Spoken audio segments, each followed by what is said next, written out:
안녕하십니까. 등산 역사를 연구하는 이산입니다. 오늘은 산악사진 역사에 대해 말씀드리겠습니다.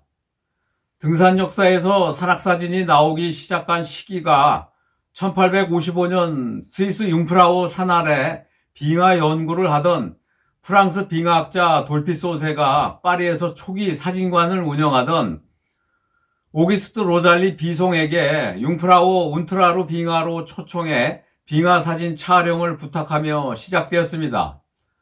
당시 부유한 돌피소세는 빙하학자로 과학 목적으로 자료를 남기기 위해 산사진과 빙하 사진이 필요한 상태였습니다. 여기서 근대 사진 역사를 간단히 정리해 보면은 사진의 그 아버지라고 불리는 프랑스의 그 화가이자 발명가이고 예술가인 루이 다게르가 1838년에 발명한 다게르오타이프라고 불리는 음판 사진술을 발명하며 사진 기술이 퍼져나가기 시작했습니다. 당시 다게르가 찍은 파리 시내 정경사진 자료가 남아 있습니다. 1839년 프랑스 정부는 루이 다게르를 국립 디자인 아카데미 회원으로 가입시키고 그해 8월에 다게르가 발명한 음판 사진 기술을 다게르오타이프 사진 발명 기술이라고 이름을 붙였습니다. 그리고 이 사진 기술을 영국은 제외하고 전 세계 시민에게 공짜로 쓸 수 있게 제공하라고 프랑스 정부가 선포를 했습니다. 이 혁신적인 사진 기술은 저작권 없이 파리에서 전 세계로 퍼져나가며 인류에게 사진 역사가 시작되었습니다. 프랑스 빙하학자 돌피소세가 빙하 연구를 할 때 파리 시내에 그 사진 스튜디오 샵을 가지고 있던 오기스트 로잘리 비송에게 빙하 사진 촬영을 부탁했습니다. 당시 빙하학자들은 빙하 위에 그 오두막을 지어놓고 네샤텔 호텔이라고 부르면서 연구용 베이스 캠프로 사용을 하고 있었습니다. 부유했던 돌피소세는 과학 목적으로 자료 수집 차원에서 빙하 관련 책을 발간하면서 운트라로 빙하를 3개로 나누어 파노라마 사진을 촬영하고 론 빙하도 사진을 남겼습니다. 당시 돌피소세는 오기스트 로잘리 비송이 촬영한 빙하 사진을 보고 너무 놀래고 감명을 받아 비송 사진 사업에 투자를 했습니다. 당시 프랑스 과학원은 돌피소세와 비송이 촬영한 빙하 사진을 높게 평가를 했었습니다. 초기 산악사진가인 오기스트 로잘리 비송은 1858년부터 샤머니 계곡으로 들어가 몽블랑 산 주변을 둘러보고 사진 촬영하기 좋은 전망을 찾아다니기 시작했습니다. 1859년 비송은 사진기를 가지고 몽블랑에 도전했으나 악천후로 실패를 하고 다음 해인 1860년 또다시 몽블랑을 도전했으나 실패하고 그랑물레 대피소까지만 올라갔었습니다. 1860년 제네바 사보이 공국이 프랑스 정부로 편입이 되면서 나폴레옹 3세와 황후가 샤머니를 방문해 메리다 글라스 빙하로 올라갈 때 비송 형제가 왕실 전속 사진사로 참가해 동행을 했습니다. 당시 샤머니 가이드 한 60명 정도가 참가해 왕실 부부를 가이드했다고 합니다. 비송은 1861년 7월 25명의 가이드와 포토를 데리고 250kg의 카메라 장비와 재료를 가지고 몽블랑 정상에 도전했습니다. 비송팀은 무거운 카메라와 부대 장비를 가지고 산으로 올라가며 고소증과 눈보라, 눈사태의 나쁜 날씨에도 3장의 산사진을 산사진과 빙하 사진을 촬영했다고 합니다. 하지만 당시 비송은 자신이 몽블랑 정상에서 최초로 산악사진을 찍은 사람이라고 주장을 했지만은 불행하게도 몽블랑 정상 사진은 현재까지 남아있지 않습니다. 1865년 영국의 등산가이며 알파인 클럽 초기 회원인 해리포드 조지가 융프라우하고 베토호로 올라갔습니다.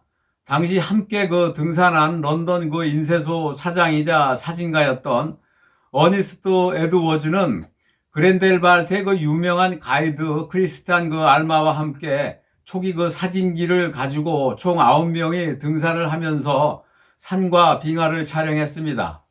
이 팀은 알프스 여름은 짧고 사진 예술은 길다라고 외치며 사진을 찍었다고 합니다. 1866년 조지와 에드워즈는 공동으로 오버란트 빙하라는 산책을 발간을 하고 자신들이 그 촬영한 산사진을 최초로 그 산책 사파를 놓고 출간을 했습니다. 1888년 영국의 그 외과 의사하며 당시 그 알파인 클럽 회장인 그 클린턴 그 덴트는 영국 최고의 그 산악사진 그 전문가인 윌리엄 돈킨과 그 동료 산악인 폭스 그리고 알프스 가이드 2명과 함께 그 카프카스로 원정을 갔었습니다. 당시 그 등반 중 그 회장 덴트는 사정이 있어 그 돌아왔지만은 산악사진가 돈킨과 폭스 그리고 알프스 가이드 2명은 코슈탄 타워를 등반하던 중에 눈사태로 실종이 되었습니다. 등반 역사 그 실버시대 영국의 그 최고 산악사진 전문가 중에 한 사람인 돈킨이 그 죽는 바람에 당시 영국 산악인들은 많이 안타까워했습니다. 그런데 그 산악사진가로 제일 유명한 이탈리아 출신 그 빅토리아 셀라를 소개하겠습니다. 셀라는 산악인이며 탐험가이고 산악사진 개척자로 1880년부터 그 등반을 전문적으로 시작하며 세계 최초로 산악 예술 사진을 통해 그 산과 자연의 그 웅대함을 우리에게 고상한 그 아름다움을 그 선물한 인물입니다. 셀라 가문은 원래 그 이태리 비엘라 지역에서 가장 영향력 있는 집안으로 그의 그 삼촌이 이탈리아 그 산악회를 창립한 퀸티노 셀라이고 아버지도 이탈리아 사진업계의 그 초창기 인물로 일찍부터 산 사진을 찍은 것으로 알려져 있습니다. 빅토리아 셀라의 그 등반 시작은 1882년부터 그랑 파라디스를 등반하고 마토오른 정상서 12컷의 그 파노라마 사진을 촬영한 것으로 유명합니다. 이후부터 알프스 산악서적 출판에는 셀라 사진이 게재가 되고 일러그 스트레이터로 유명세를 탔습니다. 1888년 그 최초로 겨울에 몽블랑 종주 등반을 하면서 산악사진도 남겼습니다.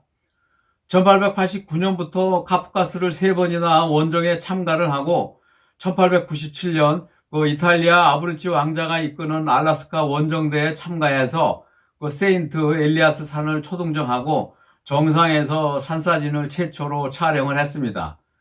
1899년 영국 산악인 더글라스 프레시필드 초대로 히말라야 칸체춘과 일주에 참가를 하고 1909년에는 아브루치 왕자의 그 카라코람 K2 원정대에 참가해 귀중한 그 초기 K2 산악사진을 기록으로 남겼습니다. 셀라가 기록한 산악사진은 산악계에 영원히 남을 만한 최고 수준의 그 산사진으로 평가를 받았고 기술적으로도 훌륭하고 예술적으로도 자랑할 만한 가치가 있는 산악사진이라고 평을 했습니다. 등산 역사에서 셀라의 그 산악사진은 수많은 출판물에 산악사진이 제공되었습니다. 셀라의 그 사진 건판은 가로 세로 30cm 곱하기 40cm로 사진 장비 총 무게가 123kg의 그 무거운 중량이었다고 합니다. 1907년 여성 최초로 영국 레이디스 알파인 클럽을 창립했던 여성 그 등산가 오브리르 블론드 여사는 산악인이며 작가이고 산악사진가이며 산악 그 무성영화 제작자이기도 했습니다. 블론드 여사는 알프스에서 등산할 때 영하의 그 산꼭대기까지 항상 무거운 카메라를 들고 올라가 수천 장의 그 산 풍경 사진을 찍었습니다. 오늘은 여기까지 하겠습니다. 다음은 세계 최고봉 에베레스트 발견 일부에 대해 말씀드리겠습니다. 한국에도 산악사진가들이 많이 있습니다. 그 대표적인 인물로는 김근원, 이운태, 안승인 선생도 있지만은 수많은 한국의 산과 그 암벽 그리고 해의 그 원정 등반에서 그 산악사진을 기록하신 최고의 그 산악사진가이며 등반가인 손재식 선생으로 손 선생은 그 현재 한국산악회 임원과 한국산서 회장을 역임하고 있습니다. 등산 역사에 관심이 있으시면 구독해 주십시오. 감사합니다.